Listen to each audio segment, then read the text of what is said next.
This is Mr. Slummy with a quick video on the MACD stock analysis tool. MACD stock analysis stands for moving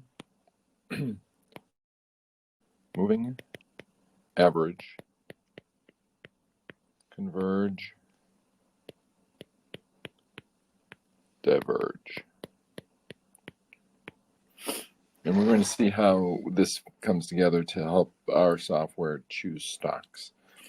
Just a quick note on moving averages. So given that we have a stock price that is, say, doing this, we might create a moving average of that stock price by taking these numbers that are the closes and creating an average that kind of follows it, but does not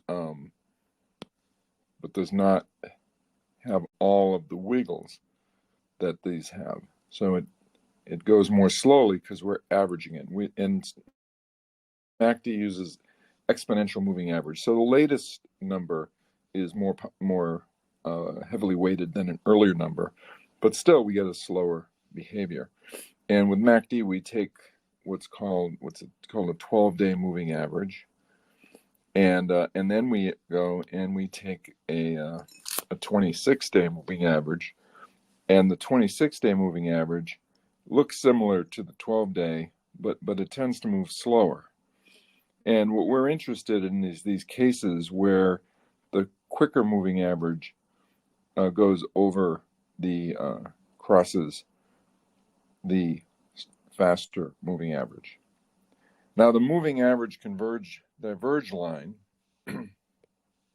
is one that takes and just captures the difference between the fast average and the slow average. So if I'm just trying to follow these two lines and sort of make something that shows how they cross, we see here that we have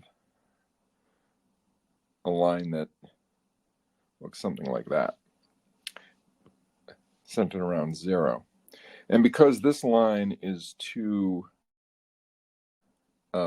active, we create another line, which is a 9-day moving average of the MACD line. And so this becomes, a sort of a slower moving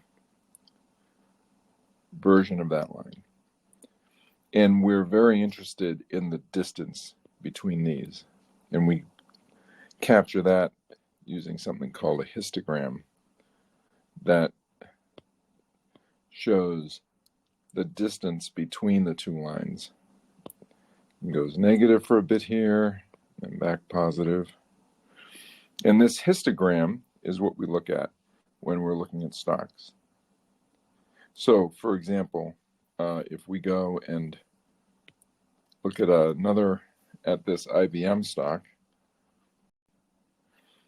here we see that in the IBM stock we have this. Here's this blue line is the this blue line here. This is our stock price closes, and then this red line is the 12-day moving average. The orange line is the 26-day moving average, and you see they cross over here.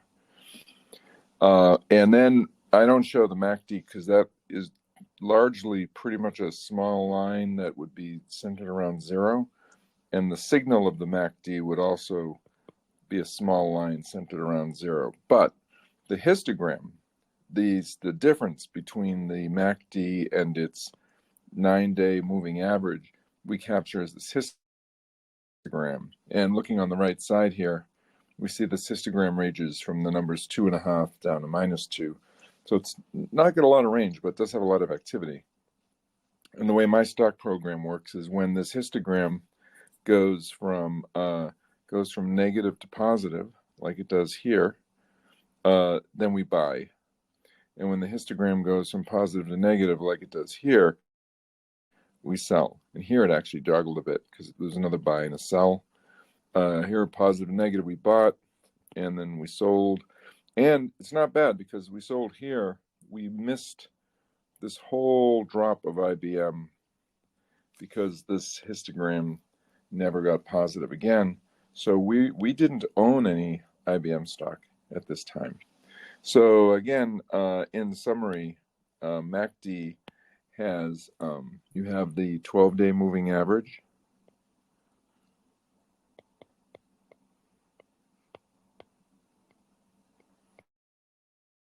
and the 26-day moving average. The MACD equals 12-day minus 26-day. And then we take the MACD, the 9-day MACD moving average. That gives us something called the signal. And we subtract MACD minus the signal.